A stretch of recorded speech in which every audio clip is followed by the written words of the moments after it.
Aqui mais uma vez o pastor Genivaldo trazendo mais uma revelação do coração de Deus para a sua igreja, para mim e para você, amém?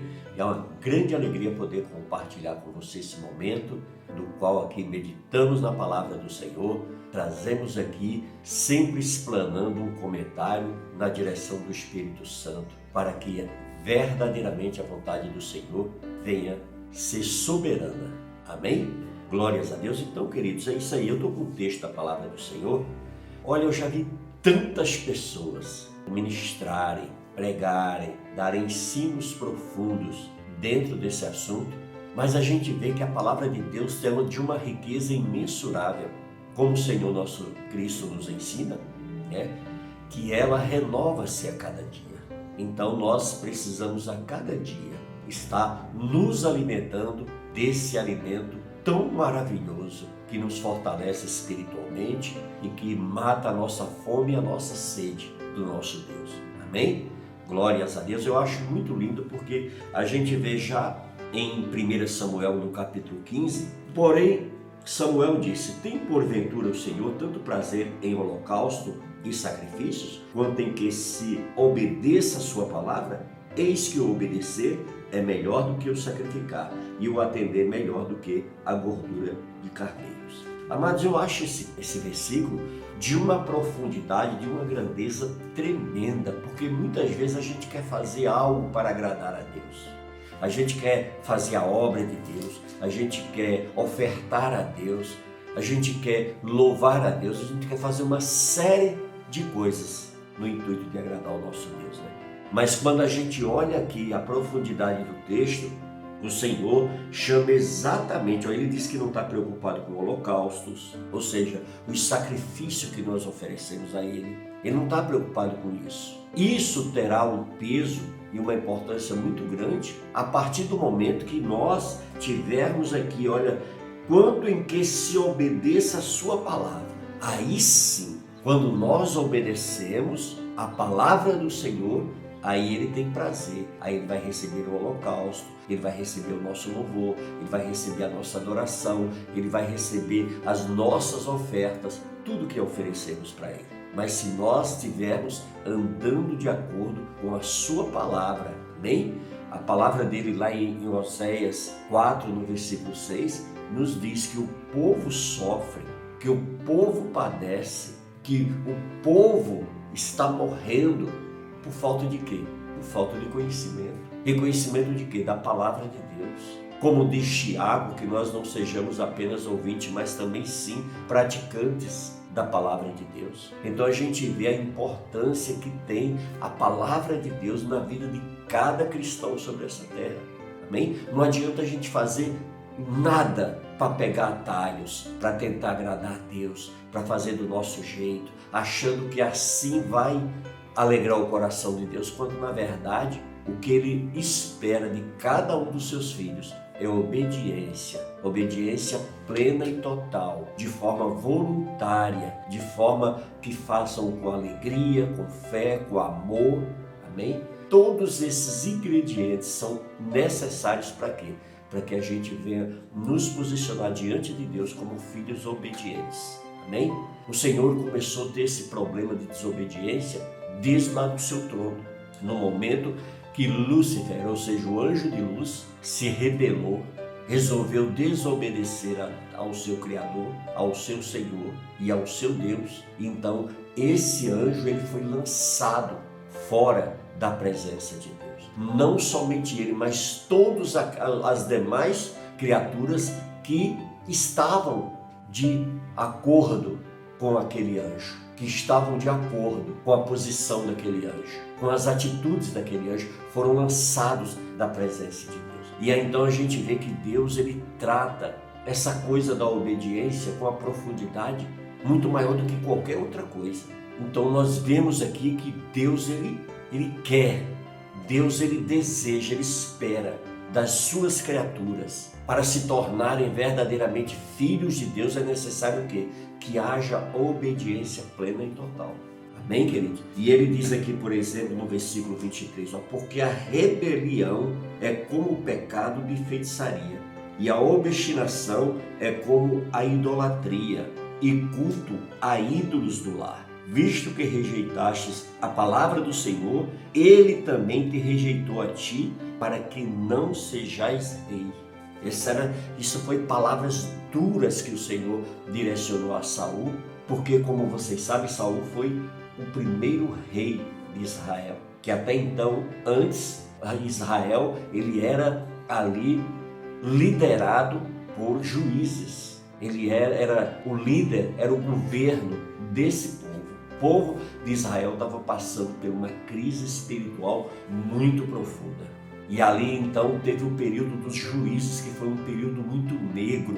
A gente vê que o povo estava totalmente vulnerável.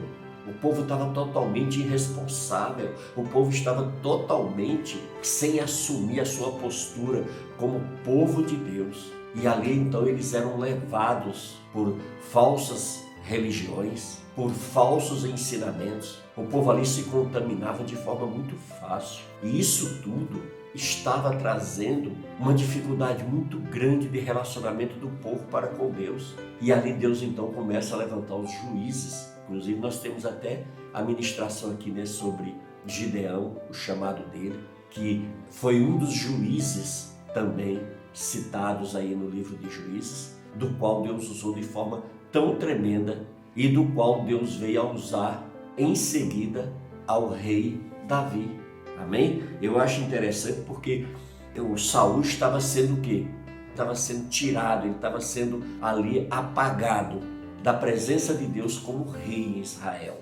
Porque Saul, ele se perdeu na oportunidade que Deus deu para ele. Deus o levantou ele como rei, que foi uma escolha do povo. O povo queria e Deus então resolveu satisfazer a vontade do povo de Deus. E então Deus foi e trouxe a Saul, um rei do qual cometeu muitos equívocos na condução do seu ministério, na condução da sua autoridade, na sua responsabilidade de rei. Ele foi muito negligente. E ali então foi preciso Deus usar o profeta Samuel para quê? Para ir até Saul e o confrontar ali. E aí então Deus manda ele para ir até a casa de Jessé. E ali então, entre os filhos de Jessé, Deus tinha encontrado um homem segundo o seu coração. Um homem que, se nós olhássemos aos olhos humanos, ele não serviria nem para ser ajudante na casa de Saul. Por quê? Porque Saul era um homem forte, um homem de uma apresentação. A própria Bíblia diz que ele era um homem bonito, né? Pelo nosso linguajar, pelo nosso entendimento. Era um homem forte, um homem de postura, um homem do qual nós, seres humanos, costumamos admirar. Mas o Senhor, ele diz aqui, olha, no versículo 7, porém o Senhor disse a Samuel, não atentes para a sua aparência, nem para a sua altura, porque o rejeitei, porque o Senhor não vê como vê o homem. Está em 1 Samuel 16, no versículo 7. Ou seja, Deus deu esse alerta para o seu profeta. E aí então o profeta foi até a casa do servo Jessé. E ali então, chegando na casa de Jessé, começou o grande desafio para Samuel, que era escolher o futuro rei de Israel. E ali então, como vocês todos já conhecem, já ouviram muitas pessoas ministrando a respeito disso, vieram os filhos de Jessé, todos foram apresentados ali ao profeta Samuel, mas então o Samuel não teve uma confirmação do Espírito Santo. Porque a pessoa que era escolhida, a pessoa que tinha sido separada por Deus, não se encontrava no meio daquela família, naquele momento.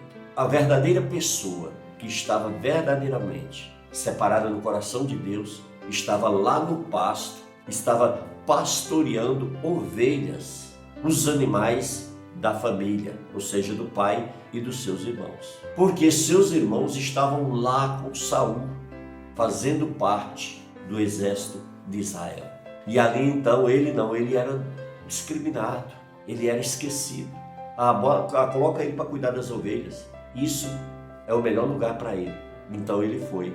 Mas desde aquele momento ali que a gente via que Deus tinha escolhido um grande guerreiro, que Deus tinha escolhido um homem com coragem, com determinação, um homem com fé, um homem crendo nas suas convicções, um homem determinado. E ali então, ele pastoreando aquelas ovelhas no campo, constantemente ele era atacado, seus animais, sofria ataque de ursos, de leões, mas Davi estava ali, sempre protegido pelo Espírito Santo, sempre conduzido pelo Espírito Santo, e nada dessas ameaças causaram medo a Davi, causaram covardia para Davi. Não, ele enfrentou esses animais no nome do Senhor dos Exércitos, e até que vem a grande oportunidade de Davi. Davi, um levita do Senhor, um adorador, apaixonado pelo Senhor, tocava a sua harpa e adorava o Senhor com seu instrumento. Por isso que Deus tinha um coração ali tão apegado a Davi, porque Davi era especial. Era um menino sem aparência, um ruivo, mas que tinha um coração, que tinha uma espiritualidade tremenda, linda. Queridos, quantos a gente não vê por aí assim, né? Infelizmente, os seres humanos, eles olham muito a aparência, esquece às vezes da pessoa maravilhosa que tem por trás daquela aparência, e ali fazem julgamentos precipitados sobre a pessoa de Davi. E Davi então é levado até a presença do rei para tocar harpa para o rei, porque no momento, como a Bíblia diz, o louvor liberta, no momento que Davi estava ali dedilhando, tocando sua harpa, os demônios que perturbavam a Saul, que Saul já estava totalmente dominado pelo mal, dominado pelos espíritos malignos que brincavam com Saul, tiravam a autoridade de Saul, tiravam sua credibilidade junto ao seu povo. E ali então Davi era levado e ele ganhou ali a admiração de Saul pelo carinho, o amor, a dedicação que Davi operava com o seu instrumento. Queridos, como é importante para o levita, né? Aquela pessoa que tem o dom de cantar, de tocar algum instrumento para o Senhor, fazer com a excelência que Davi fazia com amor, com dedicação, dirigido e na dependência total do Espírito Santo. E era maravilhoso porque o louvor de Davi afugentava ali toda aquela casta de demônios que viviam ali oprimindo a Saul dia e noite. Ele sentia alívio no momento que Davi tocava a sua harpa, mas Davi depois retornava para a sua casa. Queridos, eu acho tremendo porque Deus, ele sabe, Deus é sábio, Deus é tremendo, Deus é poderoso, Deus é maravilhoso, por isso que suas escolhas são tão perfeitas. E ali então, diante de um quadro do qual Israel estava vivendo, ali sendo atormentados pelos filisteus todos os dias, no meio deles sobressai um guerreiro, um homem forte, de uma estatura absurda para os padrões da época, um homem que tinha um poderio de combate absurdo. Ali então, além de ter o povo filisteu para oprimir a Saul e o povo de Deus, agora então eles tinham um guerreiro, que ali eles tinham um homem que, ao entendimento humano, era impossível enfrentar. Era um gigante, era um homem forte fisicamente, era um homem armado, que suas armas eram muito maior e de uma qualidade muito maior do que a que todo o exército de Israel estava usando. E aquele homem, ele vai ali e desafia o povo de Deus. E infelizmente o povo de Deus muito mal espiritualmente. O povo de Deus ali sendo guiado por guias errados, sendo ali representado pelo líder que estava totalmente perdido. Isso tudo enfraqueceu a nação de Israel. Por isso que é tão importante, querido, quando nós nos dirigimos às urnas para escolhermos os nossos administradores. É muito importante a gente fazer uma avaliação se essa pessoa, qual é o comportamento dela para com o nosso Deus. De que forma que essa pessoa serve a Deus e vê a Deus na sua vida. Então é muito importante a gente estar fazendo essas avaliações, ver se durante os mandatos anteriores dessas pessoas, se é que nós iremos continuar escolhendo elas, como que elas têm falado a respeito do nosso Deus. Qual é o temor delas para o nosso Deus? Porque o povo de Israel estava ali diante de uma situação muito difícil, não é verdade? Estava ali diante de um governante que estava totalmente derrotado. E aí o que acontece? Então, o Jessé, o pai de Davi, manda ele ir até os irmãos levar ali alimentos, levar a água. E Davi então vai obedecendo a seu pai e segue nesse caminho. E ao chegar lá, ele se depara com essa cena. Golias ali desafiando o povo de Deus. Golias ali humilhando o povo de Deus. Golias ali se desfazendo de uma nação que era representante de Deus aqui nessa terra. E aí Davi então olha aquilo e vê que aquilo é um descaso, que aquilo não se pode aceitar. Que povo de Deus é esse que não se coloca como verdadeiros homens e mulheres de Deus? Que povo é esse do qual Deus tem o orgulho, Deus tem o prazer de colocá-los na terra e dizer: esse é o meu povo, este é o Israel escolhido por mim. E as pessoas ali estavam tão mal, tão cegas espiritualmente, que eles não tinham noção da responsabilidade que eles tinham, da autoridade que Deus tinha delegado a eles, do poder de Deus à frente daquele povo. Eles estavam totalmente desconectados com Deus, mas Davi não, Davi estava totalmente, plenamente conectado com Deus. E aí Davi então se posiciona.